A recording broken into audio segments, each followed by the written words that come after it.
ഡോക്ടറെ, ഞാൻ എന്ത് ഭക്ഷണം കഴിച്ചാലും അപ്പം പല്ലിൻ്റെ ഇടയിൽ കൊടുക്കും. ഞാൻ പല പ്രാവശ്യമായി പല സ്ഥലത്ത് പോയി പല്ലടിക്കണം, ഇതുവരെ ശരിയായിട്ടില്ല. അതെന്തുകൊണ്ടാ? അണപ്പല്ലിൻ്റെയാണോ ഭക്ഷണം കൊടുക്കുന്നത്? അതെ, ഇതെങ്ങനെയൊന്ന് ശരിയാക്കുക? ഇതെന്താ സംഭവം എന്ന് വെച്ച് കഴിഞ്ഞാൽ, നമ്മളെ രണ്ട് അണപ്പല്ലുകളുടെ ഇടയിൽ സ്വാഭാവികമായിട്ടും വളരെ ചെറിയ രീതിയിലുള്ളൊരു ഗ്യാപ്പ് ഉണ്ടാവും. ഇതിനെ കോൺടാക്ട് പോയിന്റ് എന്നാണ് പറയുന്നത്. ഈ കോൺടാക്ട് പോയിന്റ് നമ്മൾ എങ്ങനെയാണെന്ന് വെച്ച് കഴിഞ്ഞാൽ, നമ്മൾ പല്ലിനിടയിൽ ക്ലീൻ ചെയ്യാൻ ഉപയോഗിക്കുന്ന ഫ്ലോസ് പോലെയുള്ള സാധനങ്ങൾ പല്ലിൻ്റെ ഇടയിലൂടെ വളരെ സ്മൂത്തായിട്ട് ഇറങ്ങിപ്പോകും. അതായത് ചെറിയൊരു ടൈറ്റ്നസ്സോടെ ഇത് ഇറങ്ങിപ്പോവുകയും ചെയ്യും. ഇതൊരു പല്ലിനെ സംബന്ധിച്ച് വളരെ രീതിയിൽ നോർമൽ ആയിട്ടുള്ളൊരു കാര്യമാണ്.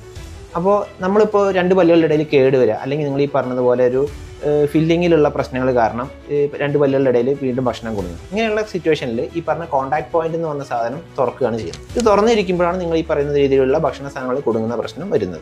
അപ്പോൾ ഇതിന് നമുക്ക് ഇന്നത്തെ രീതിയിൽ ഏറ്റവും അഡ്വാൻസ്ഡ് ആയിട്ടുള്ള രീതിയിലുള്ളൊരു സൊല്യൂഷൻ എന്താണെന്ന് വെച്ച് കഴിഞ്ഞാൽ, ബയോമിമെറ്റിക് കോമ്പസിറ്റ് ടെക്നിക്കാണ് ഇതിന് നല്ല രീതിയിലുള്ളൊരു സൊല്യൂഷനായിട്ട് നമുക്ക് ചെയ്യാൻ പറ്റും. ഇതിലൂടെ നമ്മൾ എന്താ ചെയ്യുന്നത് വെച്ച് കഴിഞ്ഞാൽ, പല്ലിൻ്റെ നാച്ചുറലി ഉള്ള സ്ട്രക്ചറിനെ അതേപോലെ മിമിക് ചെയ്ത് പല്ലിന് മാച്ച് ചെയ്യുന്ന രീതിയിലുള്ള കളറും രീതിയിലെല്ലാം നമ്മൾ ഈ പറഞ്ഞ ഗ്യാപ്പുകൾ അടച്ചിട്ട് ഈ പറഞ്ഞ കോൺടാക്ട് പോയിന്റിനെ നമ്മൾ തിരിച്ച് റീ എസ്റ്റാബ്ലിഷ് ചെയ്തെടുക്കുകയാണ് ഇതിലൂടെ ചെയ്യുന്നത്. അപ്പോൾ ഇങ്ങനെ ചെയ്തു കഴിഞ്ഞാൽ നിങ്ങളുടെ ഈ പറഞ്ഞ പ്രശ്നത്തിന് നല്ല രീതിയിലുള്ളൊരു സൊല്യൂഷൻ നമുക്ക് കണ്ടുപിടിക്കാം. ഓക്കെ, ഇനി ഈ ബയോമിമെറ്റിക് ടെക്നിക്ക് എന്താണെന്നുള്ളത് നിങ്ങൾക്ക് അറിയണമെന്നുണ്ടെങ്കിൽ BM എന്ന് കമൻറ്റ് ചെയ്യൂ, ഡീറ്റെയിൽസ് പറഞ്ഞുതരാം.